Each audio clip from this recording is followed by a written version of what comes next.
Bismillahirrahmanirrahim. Assalamualaikum warahmatullahi wabarakatuh. Allahu akbar, Allahu akbar, Allahu akbar, Allahu akbar, Allahu akbar, Allahu akbar, Allahu akbar, Allahu akbar, Allahu akbar kabira. Walhamdulillahi katsira wa subhanallahi bukratan wa asila. La ilaha illallah wallahu akbar walillahil hamd. Alhamdulillahilladzi ja'ala lil muslimin 'idal adha ba'da yaumil 'arafah. Ashhadu an la ilaha illallah wahdahu la syarika lah. وأشهد أن محمدا عبده ورسوله لا نبي بعده. اللهم صل وسلم وبارك على سيدنا محمد وعلى آله وصحبه أجمعين.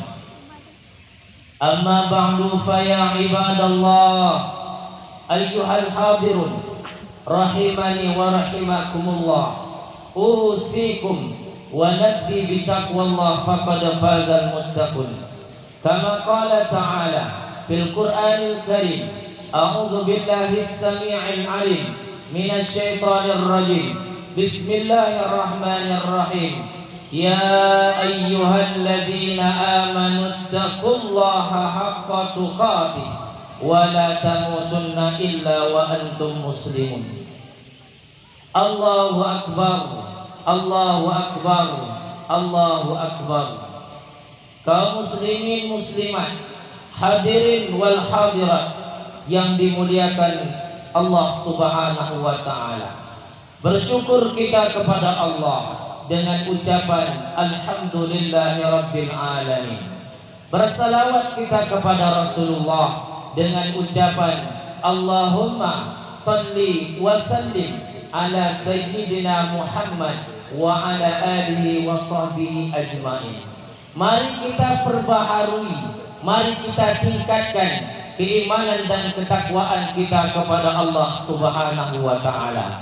Allahu akbar, Allahu akbar, Allahu akbar walillahil hamd.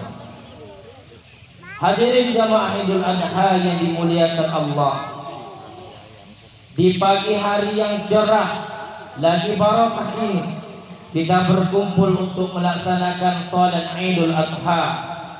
Baru saja kita laksanakan ruku dan sujud sebagai manifestasi perasaan takwa kita kepada Allah Azza wa Jalla. Kita agungkan namanya, kita gemakan takbir, tahmid, tahlil untuk pernyataan dan pengakuan kita atas keagungan Allah Subhanahu wa taala. Takbir yang kita ucapkan bukanlah sekedar gerak, bibir tanpa arti, tetapi merupakan pengakuan dalam hati, menyentuh dan menggetarkan relung-relung jiwa manusia yang beriman. Allah Maha Besar, Allah Maha Agung, tiada yang patut disembah kecuali Allah. Karena itu, melalui mimbar ini saya mengajak kepada diri saya sendiri dan juga kepada hadirin sekalian, marilah tundukkan kepala dan jiwa kita di hadapan Allah Subhanahu wa Ta'ala yang Maha Besar. Campakkan jauh-jauh sifat keangkuhan dan kesombongan yang dapat menjauhkan kita dari rahmat Allah Subhanahu wa Ta'ala. Sebab apapun kebesaran yang kita sandang, kita kecil di hadapan Allah. Betapapun perkasanya kita lemah di hadapan Allah yang Maha Kuat. Betapapun hebatnya kekuasaan dan pengaruh kita tidak berdaya di dalam genggaman Allah Subhanahu wa Ta'ala yang Maha Kuasa atas segala-segalanya. Allahu Akbar, Allahu Akbar, Allahu Akbar. Idul Adha dikenal dengan sebutan Hari Raya Haji, di mana kaum muslimin telah menunaikan rukun haji yang utama, yaitu wukuf di Arafah. Mereka semua memakai pakaian serba putih dan tidak berjahit yang disebut dengan pakaian ihram, yang melambangkan persamaan akidah dan pandangan hidup. Tidak dapat dibedakan antara mereka. Semuanya merasa sederajat, sama-sama mendekatkan diri kepada Allah yang Maha Perkasa, sambil bersama-sama membaca kalimat talbiyah, labbaik Allahumma labbaik, labbaik la syarika laka labbaik. Di samping Idul Adha dinamakan Hari Raya Haji, saudaraku, juga dinamakan dengan Idul Kurban, karena merupakan hari raya yang menekankan pada arti berkurban. Kurban itu sendiri artinya dekat, sehingga kurban ialah menyembelih hewan ternak untuk mendekatkan diri kita kepada Allah Subhanahu wa Ta'ala, lalu diberikan kepada fuqara wal masakin. Masalah pengorbanan di dalam lembaran sejarah kita diingatkan pada beberapa peristiwa yang menimpa Nabiullah Ibrahim alaihissalam beserta keluarganya Ismail alaihissalam dan Siti Hajar. Ketika Nabi Ibrahim alaihissalam diperintahkan oleh Allah Subhanahu wa Ta'ala untuk menempatkan istrinya Hajar bersama Nabi Ismail putranya yang saat itu masih menyusui, mereka ditempatkan di suatu lembah yang tandus, gersang, tidak tumbuh sebatang pohon pun. Lembah itu demikian sunyi dan sepi, tidak ada penghuni seorang pun. Allahu Akbar, Allahu Akbar, Allahu Akbar, walillahil hamd. Nabiullah Ibrahim alaihissalam sendiri tidak tahu apa maksud sebenarnya dari wahyu Allah yang menyuruh menempatkan istri dan putranya tempat paling asing, yang masih bayi saat itu, di sebelah utara kurang lebih 1.600 km dari negaranya sendiri, Palestina. Tapi baik Nabi Ibrahim saudara maupun istrinya Siti Hajar menerima perintah itu dengan ikhlas dan penuh tawakal. Seperti yang diceritakan oleh Ibnu Abbas radhiyallahu anhu, bahwa tatkala Siti Hajar kehabisan air minum hingga tidak bisa menyusui Nabi Ismail alaihissalam, beliau mencari air kian kemari sambil lari-lari kecil antara Bukit Sofa dan Marwah sebanyak 7 perjalanan atau 7 kali, yang kemudian menjadi rangkaian ibadah haji dan umrah, yakni sa'i. Allahu Akbar, Allahu Akbar, Allahu Akbar. Tiba-tiba Allah mengutus malaikat Jibril alaihissalam untuk membuat mata air Zam-Zam, yang pada akhirnya air itu keluar dari hentakan tumit seorang bayi mungil bernama Nabi Ismail alaihissalam. Akhirnya Siti Hajar dan Nabi Ismail memperoleh sumber kehidupan. Lembah yang dulunya gersang itu saudara mempunyai persediaan air yang melimpah ruah. Datanglah manusia dari berbagai pelosok, terutama para pedagang ke tempat Siti Hajar dan Nabi Ismail untuk membeli air. Datang rezeki dari berbagai penjuru dan makmurlah tempat sekitarnya. Akhirnya lembah itu hingga saat ini terkenal dengan kota Makkah Al-Mukarramah, sebuah kota yang aman dan makmur berkat doa Nabi Ibrahim dan berkat kecakapan seorang ibu di dalam mengelola kota dan masyarakatnya. Jamaah yang dimuliakan oleh Allah Subhanahu wa taala, kota Mekah yang aman dan makmur dilukiskan oleh Allah Subhanahu wa taala di dalam Al-Qur'an. Di dalam surah Al-Baqarah ayat 126, wa qala Ibrahim rabbi ja'al hadza baladan amina. Dan ingatlah ketika Ibrahim berdoa, wahai Tuhanku, jadikanlah negeri ini sebagai negeri yang aman sentosa. Warzuq ahlahu minas samarat, dan berikanlah rezeki dari buah-buahan kepada penduduknya, man amana minhum billahi wal yaumil akhir, yang mereka beriman kepada Allah dan pada hari kiamat. Allahu akbar, Allahu akbar, Allahu akbar, walillahil hamd. Hadirin jamaah Idul Adha yang dimuliakan Allah, Idul Adha yang kita peringati saat ini juga dinamai dengan Idul Nahar, artinya hari memotong kurban hewan ternak. Sejarahnya adalah bermula dari ujian paling berat yang menimpa Nabiullah Ibrahim alaihissalam, disebabkan kesabaran dan ketaatan Ibrahim di dalam menghadapi berbagai ujian dan cobaan. Allah memberinya sebuah titel yang tinggi, anugerah berupa kehormatan Khalilullah, kekasih Allah.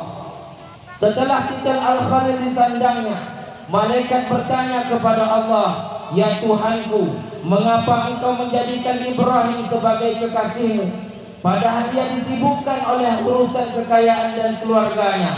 Lalu Allah Subhanahu wa taala berfirman, jangan menilai hambaku Ibrahim dengan ukuran lahiriah semata, tengoklah isi hati dan amal baktinya. Ma'asyiral muslimin rahimakumullah. Kemudian Allah Subhanahu wa taala mengizinkan para malaikat menguji keimanan serta ketakwaan Nabi Ibrahim.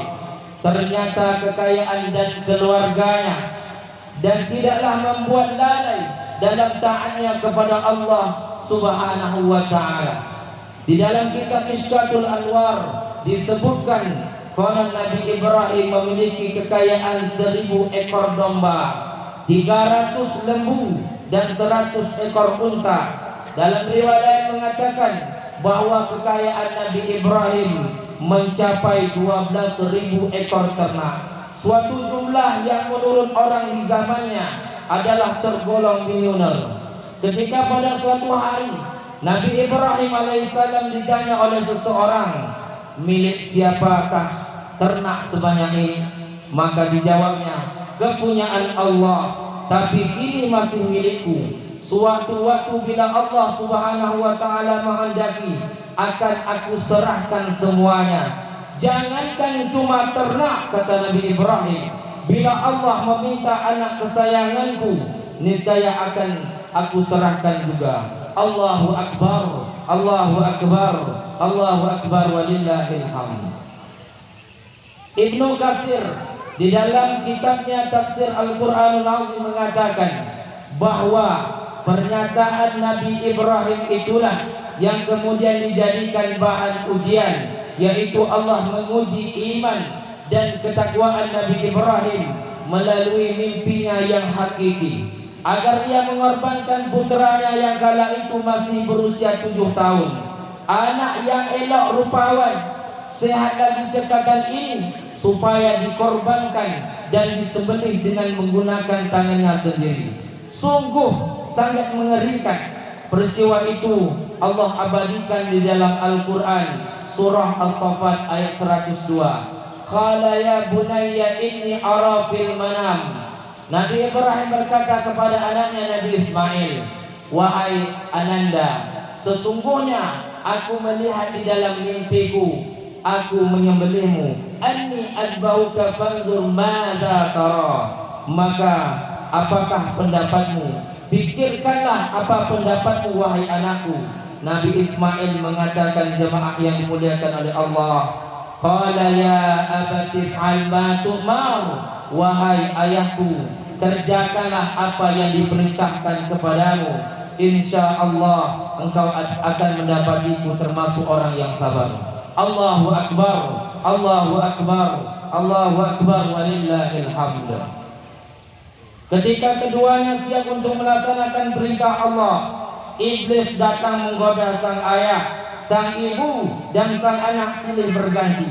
Akan tetapi Nabi Ibrahim alaihissalam, Siti Hajar, dan Nabi Ismail kecil tidak tergoyah oleh bujuk rayuan iblis yang menggoda agar membatalkan niatnya.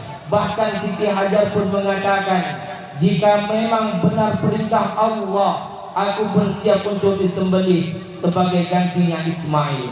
Mereka melempar iblis dengan batu, mengusirnya pergi, dan iblis pun lari tunggang langgang. Dan ini kemudian menjadi rangkaian wajib haji, yakni melempar jumrah, jumratul ula, jumratul wusta, jumratul aqabah yang dilaksanakan di Mina. Hadirin jamaah Idul Adha yang dimuliakan oleh Allah.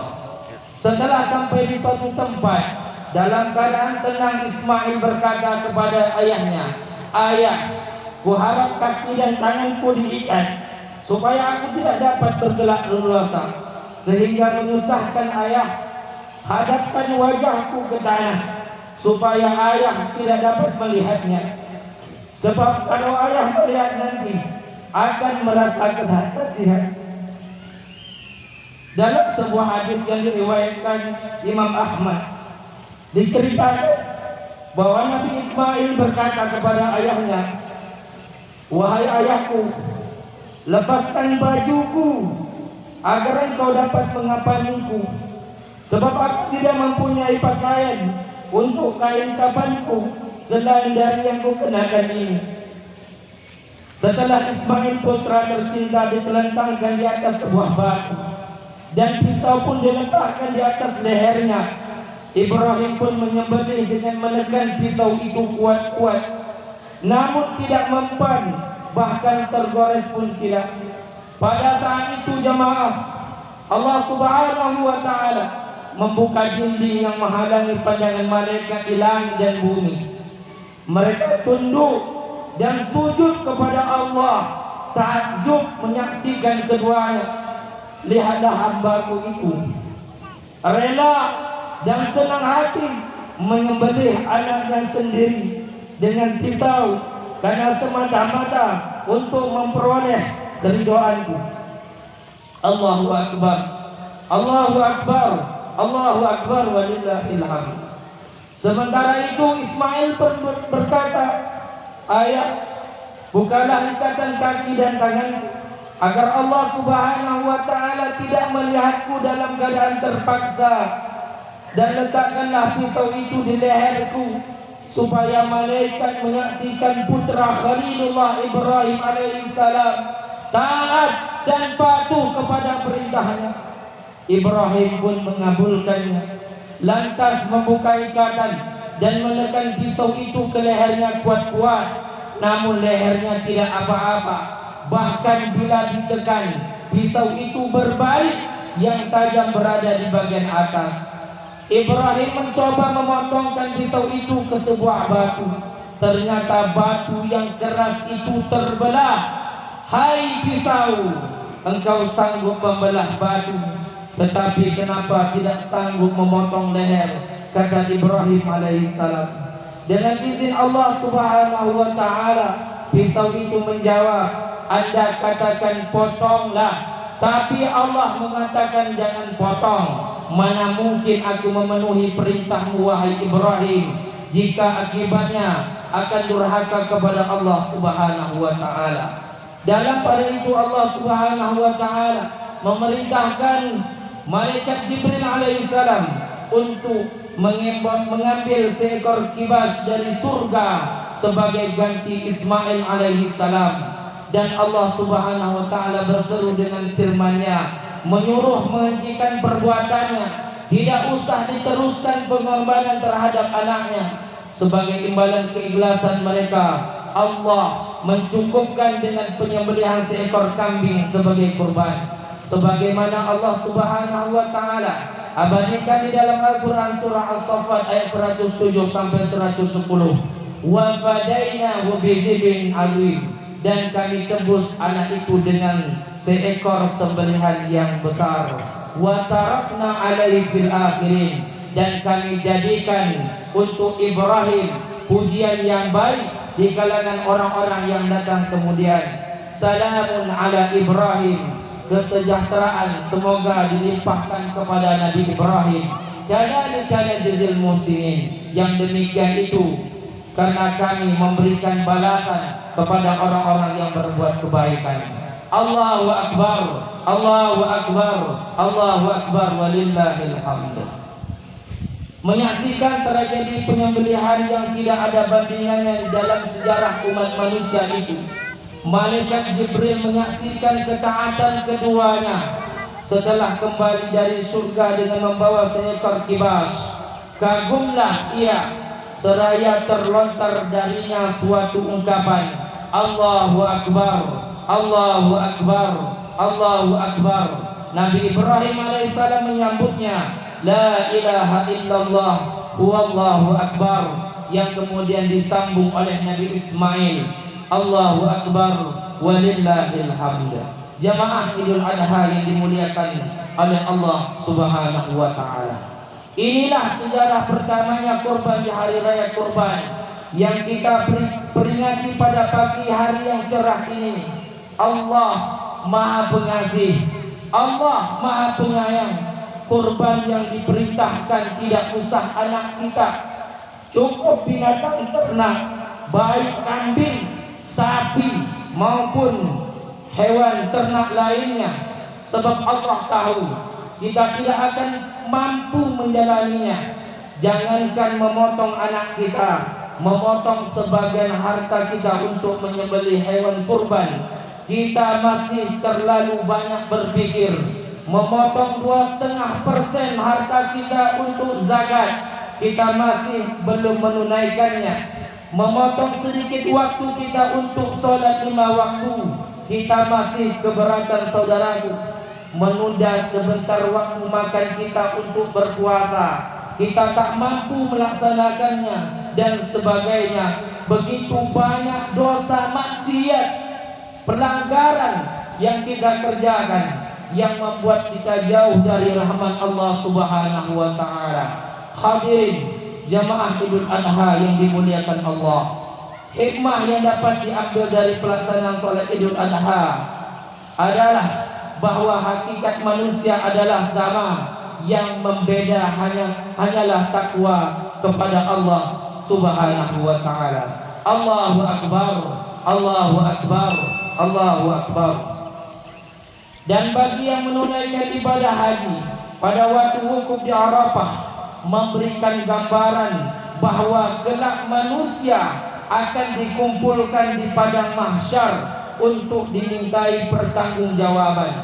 Di samping itu, kesan ataupun iktibar yang dapat kita ambil dari peristiwa tersebut di atas adalah: pertama, hendaknya kita sebagai orang tua mempunyai upaya yang kuat membentuk anak yang saleh, menciptakan pribadi anak yang agamis, anak yang berbakti kepada orang tua, lebih-lebih berbakti kepada Allah dan Rasulnya.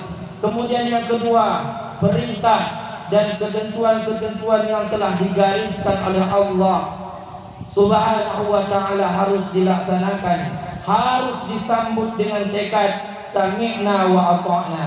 Kemudian yang ketiga adalah kegigihan syaitan yang terus-menerus mengganggu manusia agar membangkang dari ketentuan Allah Subhanahu wa taala. Syaitan senantiasa terus berupaya menyeret manusia kepada kehancuran dan kegelapan. Maka janganlah mengikuti bujuk rayuan syaitan, karena sesungguhnya syaitan adalah musuh yang nyata. Kemudian yang keempat, hawa nafsu hayawaniyah harus dikendalikan. Jangan biarkan tumbuh subur di dalam diri kita. Allahu Akbar, Allahu Akbar, Allahu Akbar, walillahil hamd. Tepatlah apabila perayaan Idul Adha digunakan untuk menggugah hati kita, untuk berkorban bagi negeri kita tercinta. Sebab pengorbanan Nabi Ibrahim alaihissalam yang paling besar dalam sejarah umat manusia, itulah yang membuat Nabi Ibrahim alaihissalam menjadi seorang nabi dan rasul yang besar dan mempunyai arti yang besar.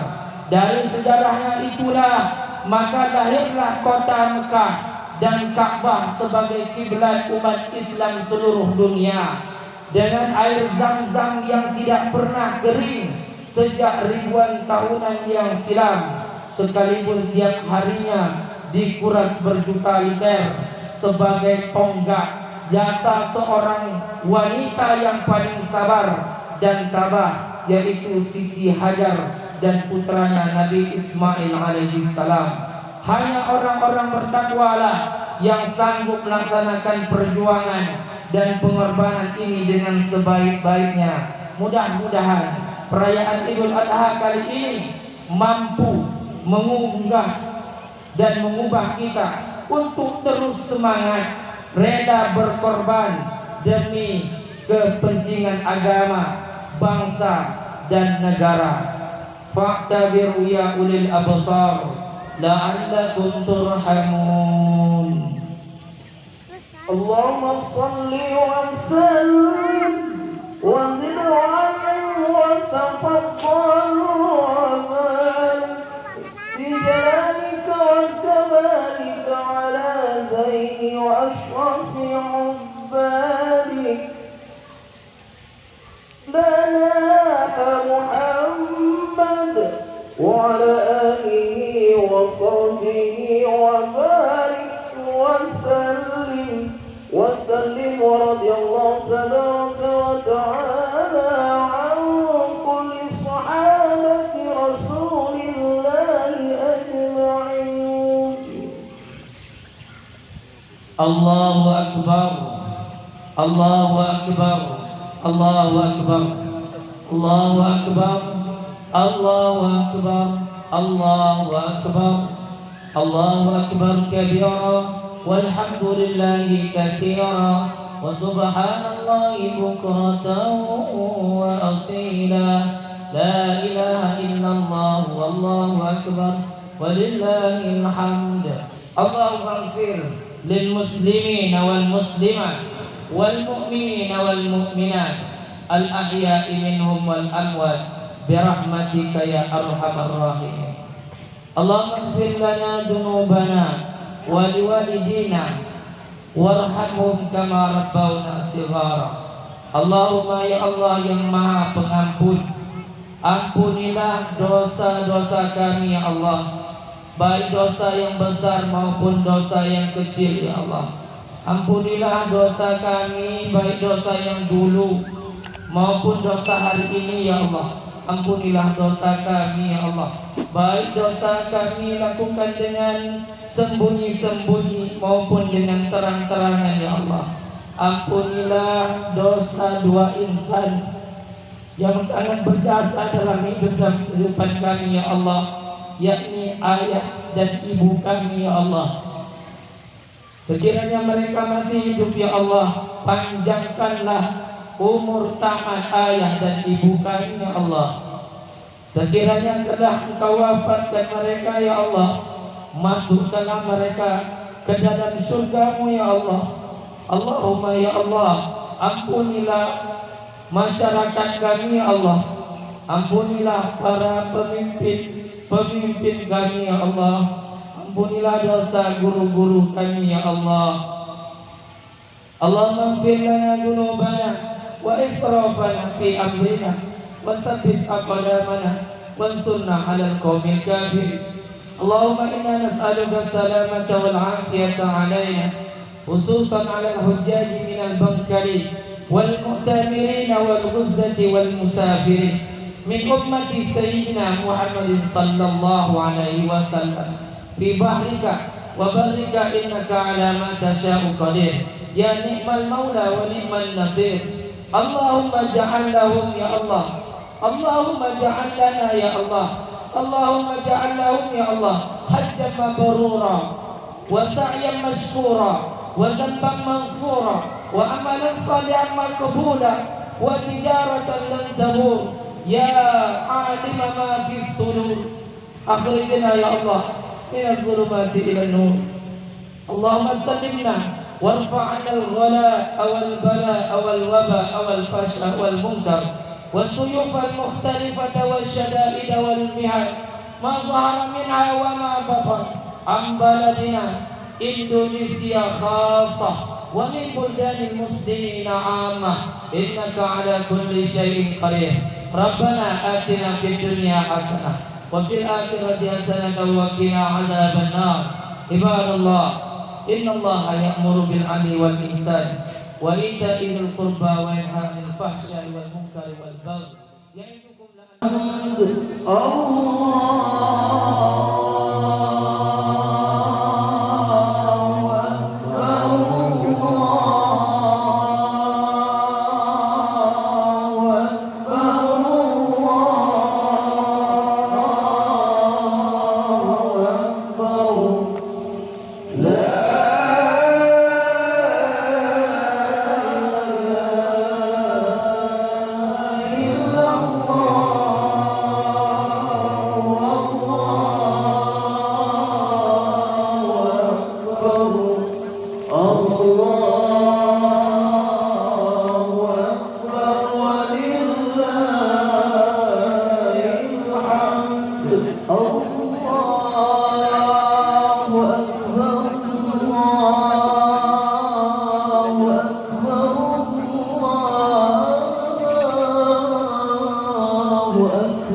الله